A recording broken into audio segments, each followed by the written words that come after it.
روشنی کا سفر، سورہ نور کی آیت نمبر 1۔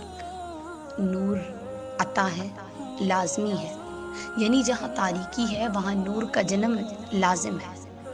وہ نور کچھ بھی ہو سکتا ہے، دعا، عطا، جزا، آس، قرض، صبر، وفا، رزق، ایقان، ایمان، کچھ بھی۔ سمجھ آیا کہ ابتدا اور انتہا اللہ ہی ہے۔ وہ رب جو ہمارے اندر یہ لو جلاتا ہے، رب جو ہمیں ہر اندھیرے میں روشنی دکھاتا ہے، وہ منزل دیتا ہے اور منزل تک جانے کا راستہ بھی دیتا ہے۔ آیت کے شروع میں وہ نازل کر دینے پہ زور دیتا ہے۔ اس لفظ پہ خاص زور دینے کا مطلب یہ ہے کہ وہ ہمارے لیے روشنی کو پسند کرتا ہے۔ وہ چاہتا ہے کہ تخلیق نور کو اپنائے، وہ یقین کو اپنائے۔ وہ چاہتا ہے کہ تخلیق خالق کی ہو جائے۔ جہاں تخلیق کو اپنا کردار سمجھ آ جائے، وہاں خالق کا کردار خود بخود واضح ہو جاتا ہے۔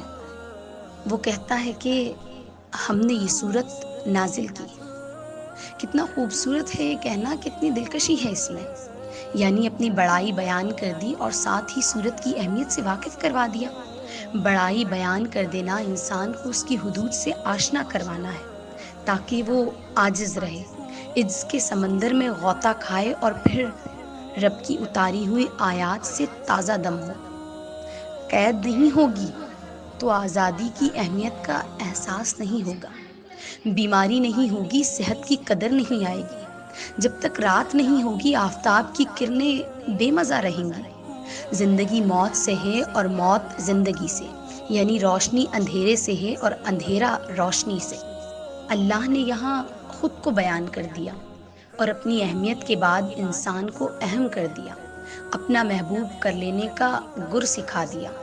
انسان کو بتایا کہ وہ کیسے اور کس راستے پہ چلے، وہ کیسے خدا کو اپنا دوست بنائے۔ یہ بتایا کہ وہ انسان سے کتنی محبت کرتا ہے، وہ کہاں کہاں اس کو اپنا قرب دیتا ہے، اپنے ہونے کا احساس دلاتا ہے۔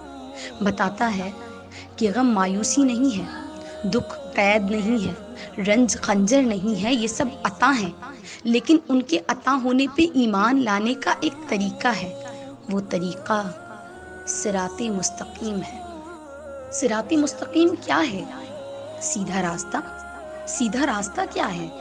جہاں اخلاق اچھا ہو، آسمان سے بھی زمین سے بھی۔ اخلاق ہی خالق ہے، اخلاق ہی خلق ہے۔ جس نے اچھا اخلاق پا لیا، اس نے قرآن پا لیا، احمد پا لیا، احد پا لیا۔ احمد و احد پانے کا راستہ کیا ہے؟ احمد و احد پانے کا راستہ نیت سے ہو کر گزرتا ہے۔ جس کے ہاں نیت کی طلب شفاف ہو، اس کے دل پہ عمل الہام کی طرح اتارا جاتا ہے، وجدان کی طرح اتارا جاتا ہے، وحی کی طرح اتارا جاتا ہے۔ اس کے ہاں عمل کو زندگی بنا دیا جاتا ہے۔ سانس چراغ ہے تو عمل اس کی لو، سانس روح ہے تو عمل اس کا رزق۔ چرواہے کا ریوڑ وہی کرے گا جیسی وہ اس کی تربیت کرے گا۔ نیت کو شفاف کر لیا جائے تو عمل آسان ہو جاتا ہے، طلب کو راضی کر لیا جائے تو مطلوب آئینہ ہو جاتا ہے۔ جس نے سیکھنا ہے وہ ہر مشکل کو آسان بنا لیتا ہے، وہ محبت کی چاہ میں محبت ہو جاتا ہے۔ محبت ہو تو ہر حکم میں رضا ہے۔ جہاں انسان رب سے راضی ہوا، در حقیقت وہاں رب انسان سے راضی ہوا۔ جہاں انسان رب کا طالب ہو، اصل میں وہاں رب انسان کا طالب ہو۔ محبت میں دو ہی درجے ہیں، ایک حکم دینے کا، ایک سر جھکانے کا، اور اس محبت کو زمین والوں پہ اتارنے کے لیے نور سے بہتر کیا ہو سکتا تھا؟ اسی لیے اللہ نے یہاں احکام دیے۔ احکام تو مل گئے، اب انسان پہ لازم ہے کہ وہ سر جھکائے۔ جو مٹی ہے اسے فنا ہے، فنا سے بقا تک کی مسافت ہو جانے میں ہے۔ رب نے کہا عمل آسان ہے، انسان کو سمجھنا ہے کہ عمل محبت سے آسان ہے۔ جسے محبت ہے وہ تو مرنے اور مٹنے کے لیے بھی تیار ہے، وہ محبت ہو جانے کے لیے بھی تیار ہے۔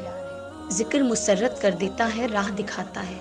اس آیت میں بھی راہ دکھائی گئی ہے، دین کو مشکل نہ بنانے کی، مسئلہ نہ بنانے کی۔ ثابت ہوا انسان پہ لازم ہے کہ وہ ہر عمل کو آسان بتائے، نہ کہ اس سے خوف دلائے۔ محبت کے درجوں میں اگر خوف کو جگہ دے دی جائے تو محبت کو موت ہے۔ اور انسان کو محبت ہونا ہے، محبت کو بستر مرگ پہ نہیں پہنچانا، انسان کو اللہ سے محبت کرنی ہے، اس سے خوف نہیں کھانا، کیونکہ اللہ نے تو موسیٰ علیہ السلام کو بھی کہہ دیا تھا، تو برائے وصل کردن آمدی نے برائے فصل کردن آمدی، مطلب تو اس دنیا میں ملانے کے لیے آیا ہے یا تو اس دنیا میں جدا کرنے کے لیے آیا ہے؟ راہ کو آسان کرے، مشکل نہ بنائیں، عمل میں ممکنات تو شامل کر دیں، ایسے نہیں تو ایسے، یوں نہیں تو یوں، جیسے بھی کوئی سیکھے اسے سیکھنے دے، اپنی حد سے تجاوز نہ کرنا دوسرے کی حد کا پیمانہ مقرر کر دیتا ہے۔ بس یہی دین ہے، یہی حکم ہے، یہی عمل ہے، یہی محبت ہے جو نور تک لے جاتی ہے۔